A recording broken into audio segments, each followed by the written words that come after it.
Coba jujur, sahabat beriman.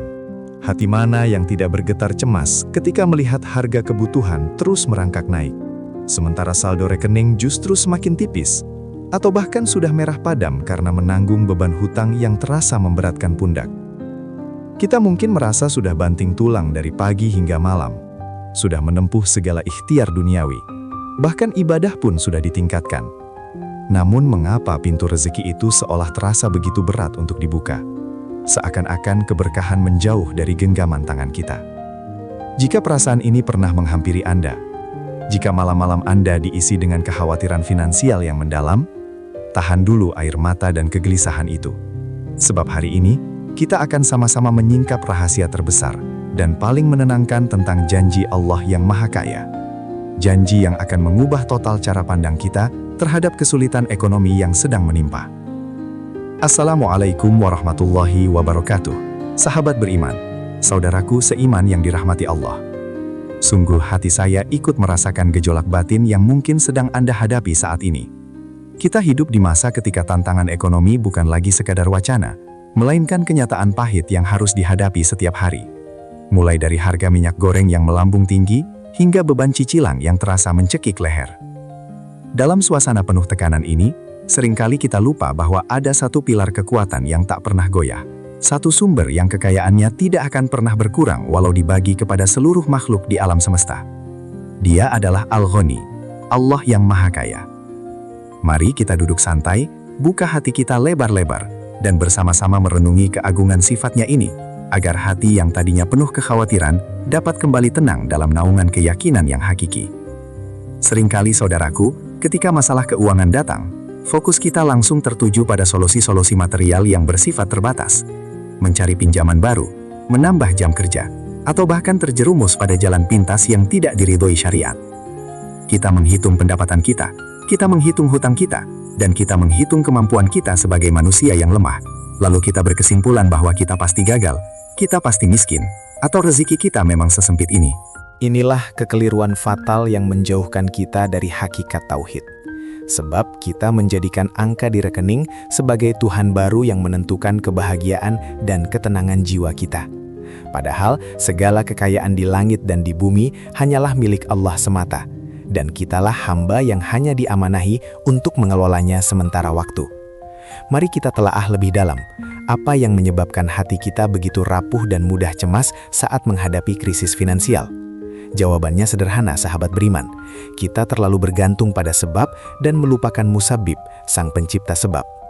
Kita terlalu yakin pada kekuatan uang kertas, pada kestabilan gaji bulanan, atau pada omset bisnis yang fluktuatif, sehingga ketika semua sebab duniawi itu goyah, iman kita ikut limbung dan jatuh. Padahal Allah Subhanahu wa Ta'ala berfirman dalam Al-Quran, dan tidak ada suatu binatang melata pun di bumi, melainkan Allah lah yang memberi rizkinya. Janji ini mutlak, tidak bersyarat, dan berlaku bagi setiap makhluk, bahkan semut kecil di bawah batu sekalipun. Jika semut saja dijamin rizkinya, mengapa kita, manusia yang dimuliakan dengan akal dan iman, justru meragukan kecukupan dari Rabb kita? Kekayaan Allah bukan hanya diukur dari emas dan perak, namun meliputi seluruh semesta. Bayangkan jamaah sekalian, seluruh galaksi, seluruh bintang, lautan dan daratan, semua ini adalah miliknya dan berada di bawah kuasanya. Rasulullah Shallallahu Alaihi Wasallam pernah bersabda bahwa seandainya seluruh manusia dari awal hingga akhir, jin dan manusia, semuanya berdiri di satu tempat dan meminta kepadanya, lalu dia memberikan setiap permintaan tersebut, maka itu tidak akan mengurangi kekayaannya, kecuali hanya sebatas jarum yang dicelupkan ke lautan, lalu diangkat kembali. Artinya, gudang rezeki Allah itu tidak memiliki batasan, tidak mengenal inflasi, dan tidak mengenal kata defisit. Jadi, jika kita sedang merasa kekurangan, masalahnya bukan pada ketersediaan rizki Allah, melainkan pada saluran penerimaan kita yang mungkin sedang tersumbat atau tertutup. Lalu, apa yang membuat saluran rizki itu tersumbat? Biasanya, penyumbat utamanya adalah dosa, kelalaian, dan kurangnya rasa syukur. Ketika kita terlalu fokus pada apa yang tidak kita miliki, kekurangan, kita secara otomatis buta terhadap apa yang sudah Allah berikan, nikmat. Padahal, kunci utama untuk menarik rezeki yang berlimpah adalah mengaktifkan janji Allah. Sesungguhnya, jika kamu bersyukur, pasti kami akan menambah nikmat kepadamu. Syukur adalah magnet rezeki yang paling kuat. Cobalah mengubah keluhan menjadi hitungan nikmat, maka hati kita akan dipenuhi ketenangan, dan Allah pun akan melipat gandakan karunia-Nya dari arah yang tak terduga. Kita perlu menggeser paradigma berpikir kita dari bagaimana cara saya mendapatkan uang ini, menjadi bagaimana cara saya memenuhi ketaatan yang membuat Allah ridho dan membukakan pintu rezekinya. Kekayaan sejati seorang mukmin bukanlah seberapa banyak aset yang ia miliki, melainkan seberapa besar keyakinannya terhadap janji-janji Allah. Jika kita yakin sepenuhnya bahwa Allah adalah Ar-Razak, Maha Pemberi rezeki, maka kepanikan saat melihat tagihan akan tergantikan dengan ketenangan dalam berikhtiar dan berserah diri. Ketahuilah, kesulitan ekonomi adalah ujian terindah yang diberikan Allah untuk mengukur seberapa dalam iman dan tawakal kita kepadanya. Saudaraku, mari kita bahas taktik langit untuk memecahkan kebuntuan finansial yang mendera. Taktik pertama dan paling mujarab adalah istighfar dan taubat. Nabi Nuh alaihi salam mengajarkan kepada kaumnya, "Mohonlah ampun kepada Tuhanmu. Sesungguhnya Dia adalah Maha Pengampun. Niscaya Dia akan mengirimkan hujan kepadamu dengan lebat dan membanyakkan harta dan anak-anakmu." Istighfar bukan hanya menghapus dosa, tetapi juga membersihkan segala kotoran spiritual yang menghalangi datangnya rezeki, ibarat membersihkan pipa yang tersumbat agar air, rezeki, dapat mengalir deras kembali. Perbanyaklah mengucapkan astagfirullah dengan penuh penyesalan dan harapan. Taktik kedua yang sering kali terasa sulit, namun memiliki dampak luar biasa, adalah sedekah. Dalam logika matematika dunia, mengeluarkan harta berarti mengurangi. Namun dalam matematika langit, sedekah adalah investasi dengan imbal hasil minimal 10 kali lipat, bahkan hingga 700 kali lipat, bahkan tak terhingga. Ketika kita sedang merasa sulit dan kekurangan, justru saat itulah syaitan membisikkan agar kita menahan harta. Padahal, justru di saat sulit itulah kita harus berani bersedekah. Karena sedekah di saat sempit jauh lebih dicintai Allah dan menjadi bukti tertinggi dari tawakal kita kepada Sang Pemberi. Coba renungkan sahabat beriman, berapa banyak orang kaya raya yang hatinya tetap hampa, penuh kecemasan, dan tidak pernah merasa cukup? Itu karena mereka hanya mendapatkan rezeki dalam bentuk kuantitas, tetapi tidak mendapatkan barokah. Barokah adalah kunci. Barokah menjadikan sedikit terasa banyak, menjadikan sempit terasa lapang, dan menjadikan hutang mampu terlunasi tanpa diduga-duga. Barokah tidak bisa dibeli dengan uang. Barokah hanya bisa diraih dengan ketaatan, menjaga sholat 5 waktu tepat pada waktunya, berbakti kepada orang tua, dan menjauhi segala bentuk riba serta maksiat yang merusak keberkahan harta. Dan yang tak boleh dilupakan adalah duha, sholatnya orang-orang yang ingin bertaubat dan membuka pintu rezeki. Sholat duha adalah janji bagi setiap hamba yang meluangkan waktu di pagi hari untuk mengingat Tuhannya. Walaupun ikhtiar duniawi kita keras, tetapi ikhtiar langit harus lebih keras. Luangkan waktu, walau hanya 2 rakaat. Berdialoglah dengan Allah. Sampaikan segala keluh kesah dan kebutuhan kita. Yakinlah, Allah mencatat setiap tetes keringat dan setiap untayan doa yang kita panjatkan di sepertiga malam maupun di waktu duha. Ingatlah selalu saudaraku, bahwa rezeki itu bukan hanya uang. Kesehatan adalah rezeki, waktu luang adalah rezeki, keluarga yang soleh adalah rezeki, dan yang paling utama, iman di dada kita adalah rezeki tak ternilai.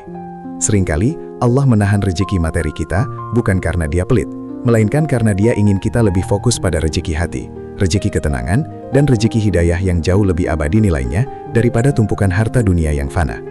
Mungkin saat ini adalah waktu yang tepat bagi kita untuk mengevaluasi prioritas hidup. Jangan biarkan kesulitan ekonomi menjerumuskan kita pada prasangka buruk terhadap Allah. Jangan pernah berkata, "Kenapa Allah tega memberikan ujian seberat ini?" Karena sejatinya, kesulitan itu adalah sarana penyucian dosa dan pengangkat derajat. Rasulullah Shallallahu Alaihi Wasallam bersabda, "Tidaklah menimpa seorang mukmin rasa sakit, keletihan, penyakit, kegundahan, hingga duri yang menusuknya, melainkan Allah akan menghapus dengannya dosa-dosanya." Jadi, jadikan rasa perih karena beban hidup ini sebagai mesin penggugur dosa kita. Fokuskan energi kita bukan pada kepanikan terhadap hutang yang harus dibayar, melainkan pada kualitas hubungan kita dengan Sang Pemberi rezeki. Ketika hubungan vertikal dengan Allah sudah kokoh, maka segala urusan horizontal dengan manusia dan harta akan diuruskan olehnya. Inilah yang disebut tawakal yang sebenar-benarnya, yaitu berikhtiar semaksimal mungkin, namun menyerahkan hasil sepenuhnya kepada kehendak Allah, tanpa sedikit pun rasa cemas atau khawatir. Kita semua adalah khalifah di bumi, diamanahi untuk mengelola. Jika saat ini kita sedang diuji dengan kekurangan, mari kita renungkan, apakah ada hak orang lain, zakat, sedekah wajib, yang lalai kita tunaikan? apakah ada janji kita yang belum ditepati? Seringkali, rezeki yang tertahan adalah cerminan dari hak-hak orang lain yang belum kita penuhi, baik itu hak anak yatim, hak fakir miskin, atau hak kerabat dekat yang terlupakan. Bersihkan harta kita dari segala yang syubhat, insya Allah, rezeki akan mengalir dengan berkah. Bayangkan jika Anda adalah seorang manajer yang diamanahkan untuk mengelola sebuah perusahaan yang sangat besar, tetapi Anda tidak pernah mau berkomunikasi dengan pemilik perusahaan tersebut. Bukankah wajar jika sang pemilik mulai menahan modal atau keuntungan? Begitulah analogi kita dengan Allah. Kita mengelola dunia ini, namun kita jarang sekali melapor melalui sholat, jarang berkonsultasi melalui doa, dan jarang mengembalikan laba melalui sedekah. Mari kita perbaiki komunikasi kita dengan pemilik semesta ini. Sabar dan sholat adalah dua senjata pamungkas seorang mukmin saat badai menerpa. Allah berfirman, "Jadikanlah sabar dan sholat sebagai penolongmu, dan sesungguhnya yang demikian itu sungguh berat, kecuali bagi orang-orang yang khusyuk."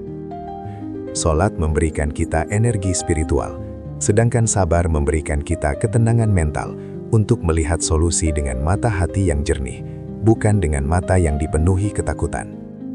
Sahabat beriman, mari kita jadikan kesulitan ekonomi ini sebagai titik balik untuk menjadi hamba yang lebih dekat dan lebih tunduk. Anggaplah kesulitan ini adalah kurikulum terbaik dari Allah untuk mengajarkan kita arti kekayaan hakiki, yaitu kekayaan hati yang qanaah, menerima, dan kaya akan iman. Uang bisa habis, aset bisa lenyap, tetapi keyakinan kita pada Al-Ghani tidak akan pernah sirna. Jika hari ini Anda hanya memiliki Rp1.000, ucapkan Alhamdulillah, karena masih banyak orang di luar sana yang tidak memiliki apa-apa. Jika hari ini Anda masih bisa bernapas dengan lega tanpa selang oksigen, ucapkan Alhamdulillah. Itu adalah kekayaan yang tak terhitung. Menggali rezeki tidak hanya berarti menggali tanah, tetapi juga menggali potensi syukur dalam hati kita. Ingatlah pesan ini baik-baik, saudaraku. Jangan pernah mengukur nilai diri kita dari seberapa tebal dompet kita, tetapi ukurlah nilai diri kita dari seberapa tebal iman di dada kita. Semakin kita yakin bahwa Allah Maha Kaya dan akan memenuhi kebutuhan kita, semakin tenang pula jiwa kita dalam menghadapi hiruk-pikuk dunia. Jangan pernah putus asa. Selama kita masih mampu beristighfar, bersedekah, dan menegakkan sholat, maka selama itu pula kita memiliki koneksi langsung dengan sumber rezeki tak terbatas. Allah tidak akan membiarkan hambanya yang bersungguh-sungguh dan beriman jatuh dalam kehinaan. Mungkin jalan keluar itu belum terlihat, tetapi yakinlah, jalan keluar itu pasti sedang dipersiapkan oleh tangan takdir yang maha lembut. Mulai detik ini, mari kita ubah kata-kata kita. Hapus kalimat "saya tidak punya uang" dari kamus hidup kita, dan gantilah dengan kalimat penuh optimisme dan tawakal. Allah Maha Kaya dan Dia akan mencukupkan kebutuhanku dari jalan yang tidak disangka-sangka. Ini adalah afirmasi iman yang menarik keberkahan. Krisis finansial hanyalah ujian temporer, sedangkan kekayaan Allah adalah abadi dan kekal. Mari kita berjuang keras di dunia, ikhtiar, dan berserah diri sepenuhnya di langit, tawakal. Berikan yang terbaik dari ikhtiar kita, dan biarkan Allah memberikan yang terbaik dari takdirnya untuk kita. Jika Anda merasa tausiah ini menyentuh hati, jika Anda merasa iman Anda dikuatkan hari ini, mohon jangan simpan pesan ini sendiri. Bagikan video ini kepada saudara kita yang sedang berjuang dengan beban ekonomi. Mari kita saling menguatkan dalam iman. Tulis di kolom komentar, "Ya Allah, Engkau Maha Kaya, cukupkanlah hamba." Dan mari kita aminkan doa tersebut bersama-sama. Saya doakan semoga Allah mengangkat segala beban utang dan melancarkan rezeki kita semua, menjadikannya rezeki yang halal, berkah dan berlimpah. Amin ya Rabbal Alamin. Wassalamualaikum warahmatullahi wabarakatuh.